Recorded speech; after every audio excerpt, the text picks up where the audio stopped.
Tout de suite, notre fait du jour, créer son entreprise, un rêve pour beaucoup d'entre nous. Aujourd'hui, à la CCI de Grenoble, a débuté le 15e forum Oser l'entreprise. Le but, c'est de donner un coup de pouce aux créateurs d'entreprises, notamment grâce à des ateliers, des rencontres ou encore des conférences. Et puis, il y a aussi la CCI Academy. Alors là, le principe est très simple. Des concurrents, des candidats à l'aventure ont 5 minutes pour convaincre un jury de professionnels de leur projet. Regardez ce reportage d'Isabelle Guyadère et Marie Michelier.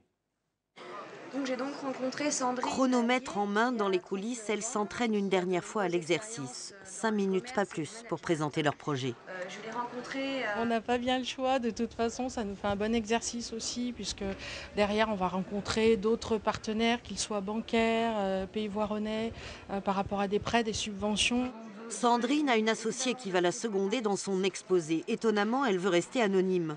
Son argument est riche d'enseignements, peur d'une réaction de son employeur. Je pense qu'on peut être jugé, on peut plus facilement se dire que la personne est moins motivée pour travailler en tant que salarié. Elsa arrive de Lyon. Elle a déjà créé une plateforme de vente sur Internet qui met en relation vendeurs et acheteurs de chevaux.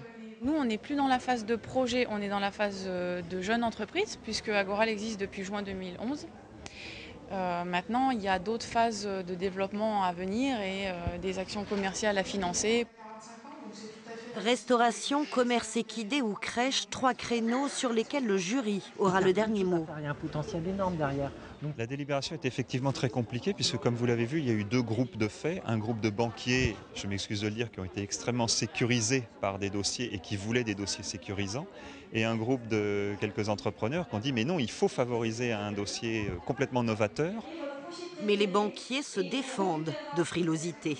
C'est surtout de leur montrer que le porteur du projet, c'est pas 50% de la décision mais quasi. Parce qu'il peut y avoir un très bon business plan, vraiment quelque chose de très structuré. Et pour autant, si on ne sent pas la personne, si voilà, on n'a pas envie d'y aller. En Isère, un peu plus de 7000 nouvelles entreprises ont été créées ces 9 premiers mois. C'est 18% de moins que l'an dernier.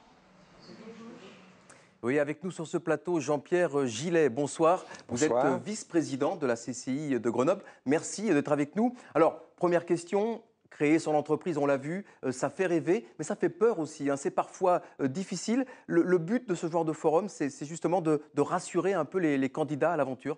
C'est vrai que de passer, mettons, du statut de salarié à entrepreneur, il y a un palier à passer qui n'est pas du tout évident.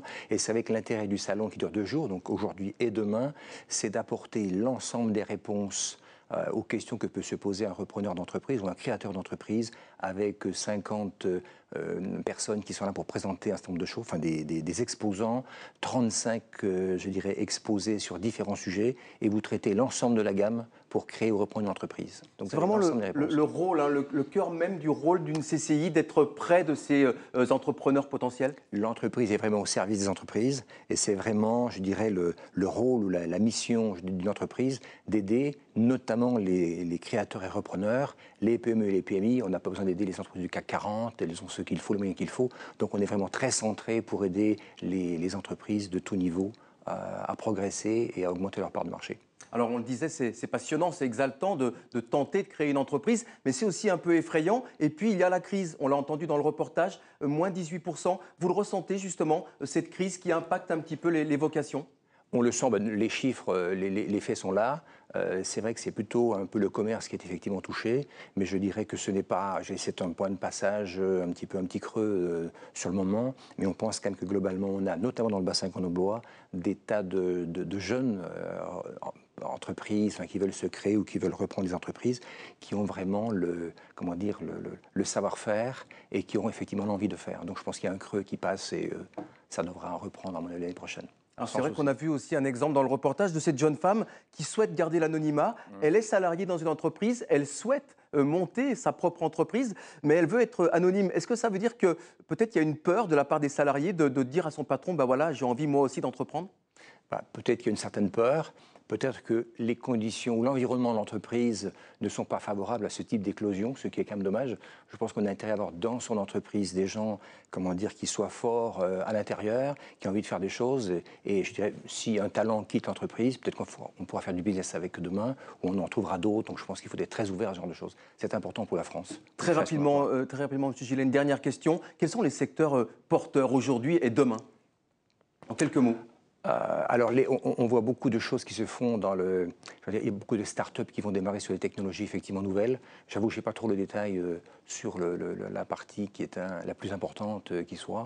Mais on a à peu près différents domaines qui sont effectivement touchés par la création de la reprise d'entreprise. Encore de l'avenir pour les startups, c'est bien. Merci beaucoup en tous les cas, M. Gillet, d'avoir répondu à nos questions ce soir. Je vais me tourner maintenant vers Pauline Allot. Bonsoir Pauline pour le tour d'horizon du reste de l'actualité, comme tous les soirs. Soyez la bienvenue. Et on commence avec cet incendie la nuit dernière dans un local viticole à Apremont, en Savoie. 1000 mètres carrés de l'entrepôt sont partis en fumée. Oui, ce bâtiment abritait un tiers de la production de la vendange 2011, soit l'équivalent de 400 000 bouteilles. 75 producteurs savoyards sont membres de cette coopérative. Et toute la matinée, vous allez le voir, d'importants moyens ont été déployés pour éteindre l'incendie. Le point avec Joël Serroni et Sandrine Vicente. Au-delà des engins agricoles et du bâtiment neuf entièrement détruit, c'est un tiers de la récolte 2011 de Philippe Vialet qui est parti en fumée la nuit dernière. Dans cet entrepôt, l'équivalent de 400 000 bouteilles d'Apremont, Mondeuse, Chignin ou Bergeron. Un coup dur pour le plus gros négociant en vin de la Savoie. C'est plutôt un